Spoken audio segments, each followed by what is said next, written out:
Hi everybody, I'm Kat Harmon, the Feelinist, your host for the Third Eye Lexicon once again.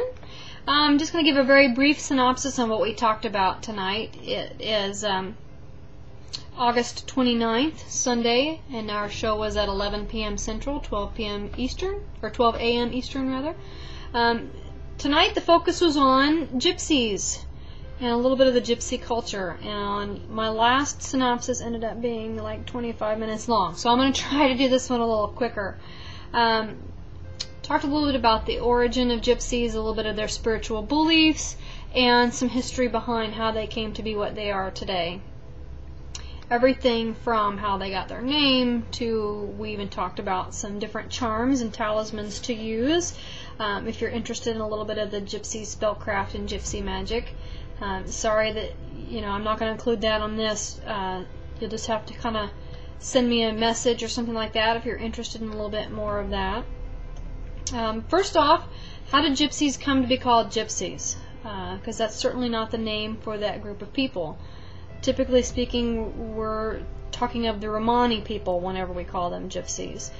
Romani doesn't cover the whole gypsy community, but for the sake of argument, that's the term I'm going to use because it makes it a little bit easier, and we don't have to get too detailed with this talk anyway. Gypsies originally got that nickname because when they first started moving westward and started being seen usually, or typically rather, in some of the Western Europe countries and that type of region, they hear these people come, they're dark-skinned, they're dressed in these elaborate clothes, they've got fancy jewelry, they have strange dialects, they're exotic and foreign, and they're wearing these bright colors. People thought that they were so foreign and so flamboyant and eccentric that they must be from Egypt. So someone started calling them Egyptians. That got shortened to Gyptians, which eventually got shortened to Gypsies, and that's how they got that nickname today. It's kind of a derogatory term, not to, be at all negative towards true Egyptians. That's not what I mean, but whenever somebody called the gypsies gypsies, and that derogatory form of Egyptian, it was meant to be an insult. So, now gypsies were originally believed to be from India, and their mass exodus out of India westward was thought to have taken place sometime between the 5th and 9th centuries AD. Now there's a little bit of debate as to whether it was closer to the 5th century or the 9th century, and there's a lot of ideas about why they originally left India in the first place. The most common train of thought on that cause is that there were military movements going out of India, and that's kind of why they got started when they did, and they kind of followed those military movements and of course the western spread of Islam. So that's why they left, and of course they spread from there and ended up in the various countries that we find gypsies today, everywhere from Germany to Iran to Romania and all those different countries. We certainly have a wide variety. And the way that their voyages and their journeys have been tracked is all through etymological research. The scientists are studying the changes in the language and when certain words were adopted and how certain words were changed in order to kind of tell where the Romani people were at what period of history, and that's kind of why we have not narrowed it down to anything beyond the 5th to the 9th centuries. And like I said, there's debating information out there about when certain people believe they left. And on tonight's show, we've really focused a lot on gypsy culture, habits, taboos, and religious practices, spellcraft, and those types of things. And gypsies as a whole generally do believe in God and the devil, whether that's based more on their Hindu roots from India or on the religious practices of the countries in which they've settled or are in at the current time, since they don't really settle for long periods of time. It still is a god and devil type of persona. Gypsies use amulets, charms, and talismans, and rituals, and spellcraft. Usually their spellcraft is a elaborate form of what most people would call hedge sorcery. That's why Romani practices and Wiccan practices tend to be very similar, because they both come from the same kinds of roots and natural magic coming from the very enhanced knowledge of the world around you, and the herbs and the trees and the plants and the animals, and using those as tools in spellcraft. The Romani as a people have set a great deal of importance on keeping clean and unclean aspects of their life separate, and they have a lot of taboos on different things that they absolutely will not accept and they absolutely will not do. They also have a little bit of a stigma about women and the female body and menstruation and pregnancies and birth and those kinds of things. Men and women's clothes were not washed together. Women, whenever they were birthing a child, were not allowed to do that in the home.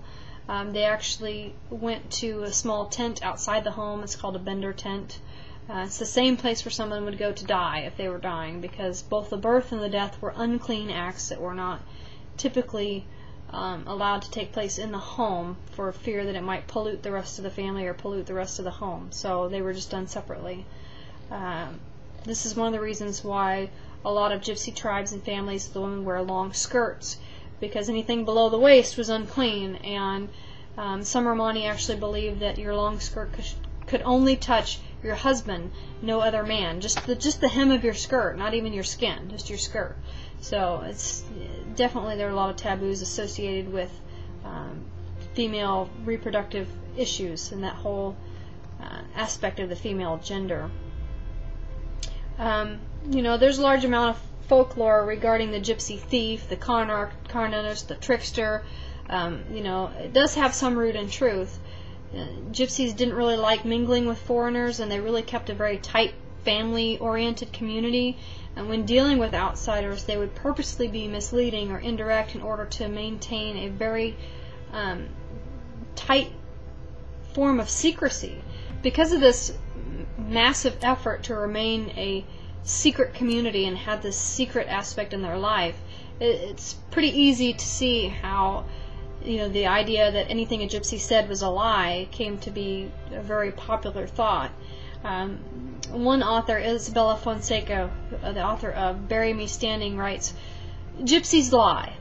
They lie a lot, more often and more inventively than other people. Not to each other, but to the Gaje," and that's the outside community.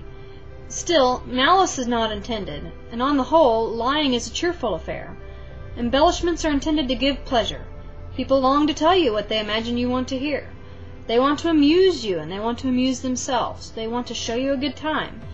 This lying is beyond hospitality. It's art. But the lies, of course, are designed to deceive, and indeed deception, the gentler the better, is considered a duty." Now, you think about gypsy and the word gypsy. The first image that usually pops into mind is an old woman telling fortunes or reading palms. There is some truth to this image, in that a lot of gypsy families and Romani clans do have a healer or a spiritual advisor. A lot of times this was a woman, although not always. There are men. This person was the Shivani or Shivano, depending on the sex, and they were the medicine woman, medicine man type persona. They also did spellcraft, and they also did fortune telling. The interesting thing about gypsies and fortune telling is they do not tell each other's fortunes. They do not read palms on each other, only on the outside community. And this is directly tied to the belief that all members of the gypsy community and all members of the gypsy race are born with an innate ability to read, whether it be fortunes or palms or that kind of thing. They have this innate psychic ability. The gypsies believe that only outsiders who have lost the ability to read and have lost their psychic muscles, so to speak, are in need of these readings. That's why they don't read for each other. And that's kind of an interesting cultural perspective of that. Tonight we talked about the importance of knots in gypsy charms. We went over a couple love spells people can use. Also, the fact that gypsies a lot of times will use bodily secretions in their spellcraft, like a lot of cultures do. Actually, Egypt is really fond of doing that same practice. We kind of went into some detail about that. I'm going to post the notes on the Facebook page, so you can, feel free to read the notes in detail.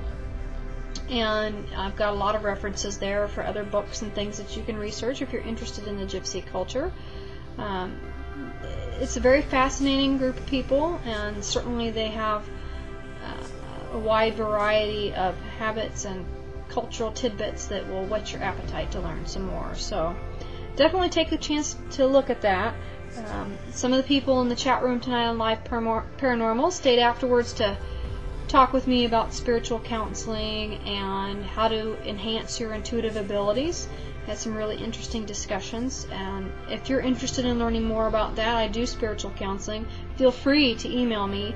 I will include the email addresses at the end of this little synopsis, and we can certainly talk about anything that you might be interested in. Or if you want some gypsy charms and things like that, I would be happy to pass that along. Just for entertainment value, I'll give you a couple of the ones that I shared on the show. This is a charm, or a form of divination rather, from a Missouri gypsy, used by young gypsy women in order to learn the identity of their future mate. They would take and hard boil an egg, cut it in half, take the yolk out, roll it in salt, put it back in the egg, and eat it just before midnight. And supposedly, when they would sleep that evening, they would have a dream of somebody who would bring them water. And the person that brings you the water is the person that you're going to end up with. So that's kind of an interesting little piece of divination. And I kind of like that one. Another one, and this one was actually passed down through my family, is on how to get rid of a wart. You take an old dish rag, and it has to be one that you've used. It can't be one that you just bought and, tore up or, aged through mechanical means. You actually has to be one that you've used. An old dish rag, and rub your wart with your rag, and then take it out and bury it under a full moon. And as the rag disintegrates, your wart will disappear and never return. So, just a couple little interesting tidbits. Anyway, I'm going to wrap this up so that YouTube won't reject my video for being half an hour long. And feel free to check out the Facebook page. Email me with any questions. I'm not ready to post the topic for next week yet. It's going to be a surprise. So, definitely keep your eye on the pages. And we'll see you next week, Sunday night, 11 p.m. Central Standard U.S. Time on liveparanormal.com. Thanks, and have a good night.